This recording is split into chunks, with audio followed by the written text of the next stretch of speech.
بعد طلاقها من زوجها، بشرى تفاجئ الجميع بارتداء فستان الزفاف، والجمهور انت اتجوزت تاني. وقبل الخبر، اللي لسه ما اشتركش في قناه اخبار الفنانين مع نادين يشترك عشان يعرف كل جديد ويحط اللايك والكومنت.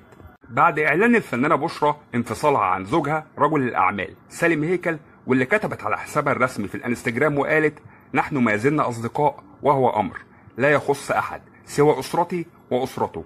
لتظهر اليوم بشرى وذلك على حسابها الرسمي في الانستجرام، وقامت بنشر صور مرتدية فستان زفاف باللون الابيض وكأنها عروس. وجاء الفستان من تصميم مصمم الازياء هاني البحيري، الامر الذي اثار جدلا وجعل جمهورها يتساءل من خلال التعليقات: انت اتجوزت جديد؟ واخرين كتبوا: مبروك يا بشرى وربنا يتمم بخير.